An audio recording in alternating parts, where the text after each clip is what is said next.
Gerak sana. Bismillahirrahmanirrahim. Assalamualaikum warahmatullahi wabarakatuh. Yang terhormat Ibu Cindy Claudia Putri, selaku dosen pengajar mata kuliah Manajemen Keuangan 2, kelas AK501, serta rekan-rekan mahasiswa S1 Akuntansi PJJ Unsia sekalian. Baiklah, sebelumnya izin memperkenalkan diri, nama saya Suraya Syafila Hasanah.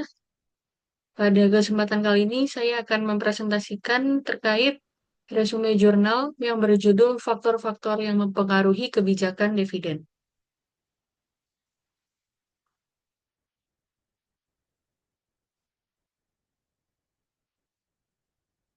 Baiklah, untuk jurnalnya sendiri diambil dari Jurnal Berkala Akuntansi dan Keuangan Indonesia, volume 5 nomor 2 tahun 2020. Adapun penulisnya yakni Fajar Rina Sejati, Sahrul Ponto, Septiana Prasetya Ningrum, Sumartono, serta Nona Naomi Sumbari. Kita masuk ke bagian pendahuluan. Yang pertama, latar belakang dari penulisan resume jurnal ini, yakni kebijakan dividen merupakan keputusan penting dalam manajemen keuangan perusahaan yang berkaitan dengan pembagian laba kepada pemegang saham atau penahannya untuk pembiayaan investasi di masa depan. Keputusan ini tidak hanya mempengaruhi kondisi keuangan perusahaan, tetapi juga persepsi investor terhadap kinerja dan prospek dari perusahaan. Dalam praktiknya, besarnya laba yang diperoleh perusahaan tidak selalu sejalan dengan dividen yang dibagikan. Hal tersebut menunjukkan bahwa kebijakan dividen dipengaruhi oleh berbagai faktor internal perusahaan. Para penulis meneliti faktor-faktor yang mempengaruhi kebijakan dividen pada perusahaan sektor industri barang konsumsi di Bursa Efek Indonesia dengan variabel seperti free cash flow, kebijakan hutang, return on asset, dan pertumbuhan perusahaan. Hasil penelitian menunjukkan bahwa tidak semua variabel tersebut berpengaruh secara signifikan terhadap kebijakan dividen. Berdasarkan hal-hal tersebut, resume ini bertujuan untuk membahas faktor-faktor yang mempengaruhi kebijakan dividen berdasarkan penelitian yang dilakukan oleh para penulis dalam perspektif manajemen keuangan.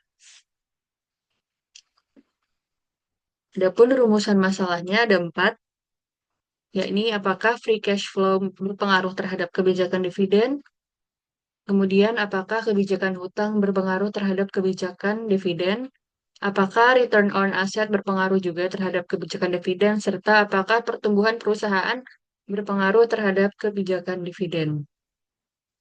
Untuk tujuan penelitiannya, yang pertama yaitu untuk menganalisis pengaruh free cash flow terhadap kebijakan dividen.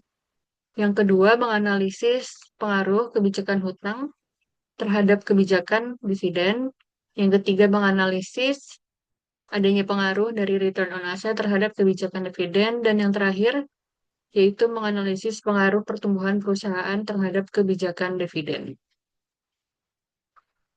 Untuk manfaat dari penelitiannya, yakni yang pertama ada manfaat akademis, yaitu untuk menambah wawasan dan referensi bagi mahasiswa dalam memahami faktor-faktor yang mempengaruhi kebijakan dividen. Untuk manfaat praktisnya, memberikan gambaran bagi investor dan juga manajemen perusahaan dalam mengambil keputusan terkait kebijakan dividen.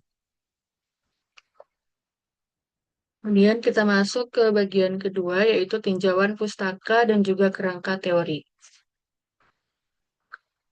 Apakah yang dimaksud dengan kebijakan dividen? Kebijakan dividen merupakan keputusan perusahaan dalam menentukan besarnya laba yang dibagikan kepada pemegang saham dan bagian laba yang akan ditahan. Kebijakan ini berkaitan erat dengan keputusan pendanaan dan investasi dari perusahaan. Dividend payout ratio atau DPR sering digunakan sebagai indikator kebijakan dividen. Kemudian, apakah yang dimaksud dengan free cash flow? Free cash flow merupakan arus kas yang tersedia setelah perusahaan memenuhi kebutuhan operasional dan juga investasinya. Arus kas bebas yang tinggi memberikan fleksibilitas kepada perusahaan untuk membayar dividen kepada pemegang saham. Dalam teori keagenan, pembagian dividen dari free cash flow bisa mengurangi konflik kepentingan antara manajer dan juga pemegang saham. Kemudian, apa itu kebijakan hutang? Kebijakan hutang itu mencerminkan keputusan perusahaan dalam menggunakan dana pinjaman untuk membiayai aktivitas operasional dan juga investasinya.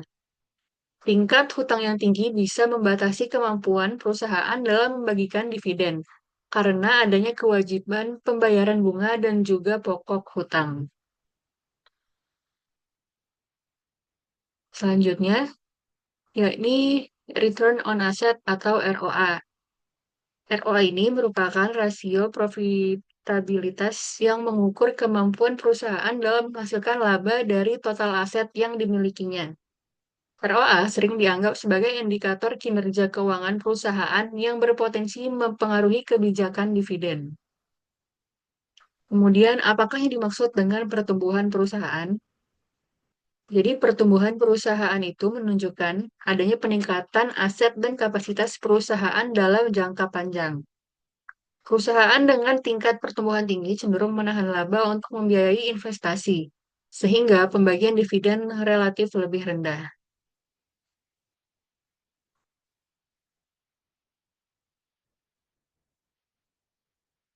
Nah, penelitian ini didasarkan pada teori sinyal dan teori keagenan. Teori sinyal itu menjelaskan bahwa kebijakan dividen bisa menjadi sinyal bagi investor mengenai prospek dari perusahaan. Sementara teori keagenan menjelaskan konflik kepentingan antara manajer dan pemegang saham yang dapat diminimalkan melalui kebijakan dividen dan struktur pendanaan. Kemudian, apa saja hipotesis penelitiannya? Yang pertama, yaitu free cash flow itu berpengaruh terhadap kebijakan dividen. Yang kedua, kebijakan hutang juga berpengaruh terhadap kebijakan dividen. Yang ketiga, return on asset berpengaruh terhadap kebijakan dividen. Dan yang terakhir, pertumbuhan perusahaan juga berpengaruh terhadap kebijakan dividen. Kita masuk ke bagian ketiga, yakni pembahasan.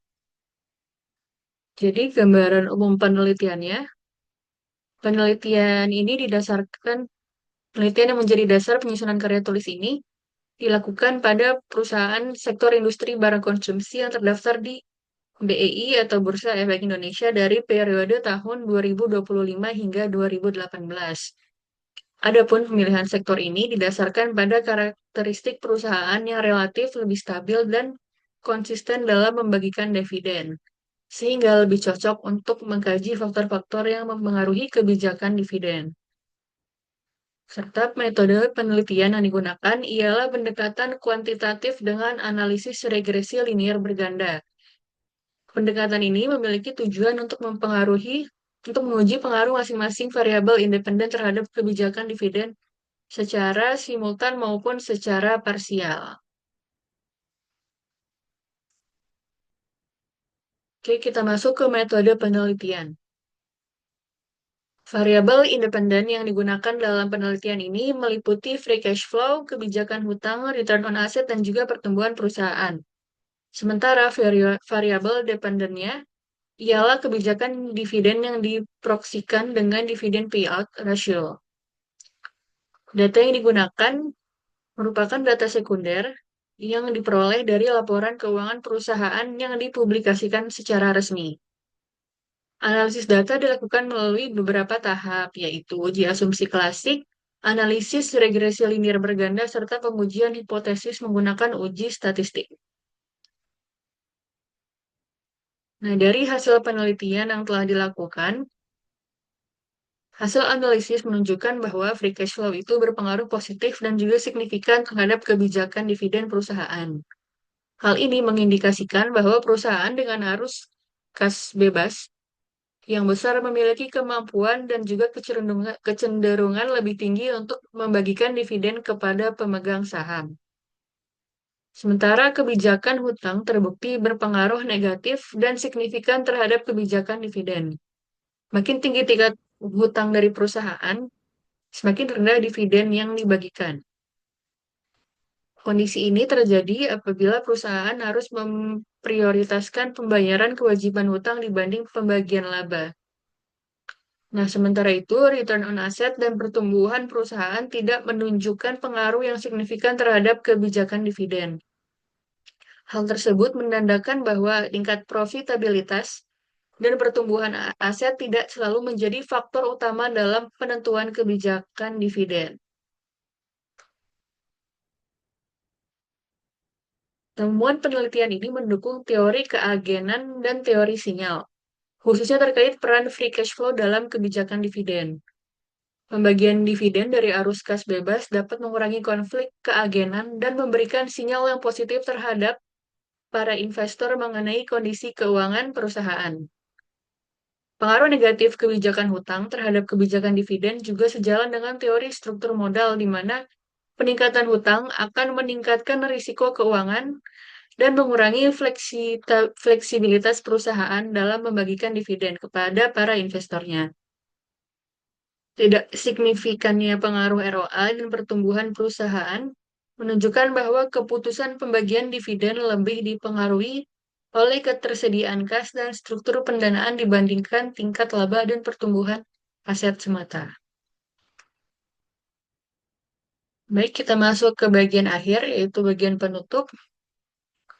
Kesimpulannya, berdasarkan hasil pembahasan, bisa disimpulkan bahwa kebijakan dividen pada perusahaan sektor industri barang konsumsi dipengaruhi secara signifikan oleh free cash flow dan juga kebijakan hutang. Dan sebaliknya, return on asset dan pertumbuhan perusahaan tidak memiliki pengaruh signifikan terhadap kebijakan dividen. Untuk sarannya, bagi perusahaan disarankan untuk memperhatikan pengelolaan arus kas dan struktur hutang dalam menetapkan kebijakan dividen agar tetap menjaga keseimbangan antara kepentingan pemegang saham dan juga keberlangsungan perusahaan. Sementara bagi peneliti selanjutnya, disarankan untuk menambahkan variabel lain serta memperluas objek penelitian agar bisa diperoleh hasil yang lebih komprehensif. Baiklah, demikian presentasi yang bisa saya sampaikan. Lebih kurangnya mohon maaf. Wabillahi taufiq wal hidayah. Wassalamualaikum warahmatullahi wabarakatuh.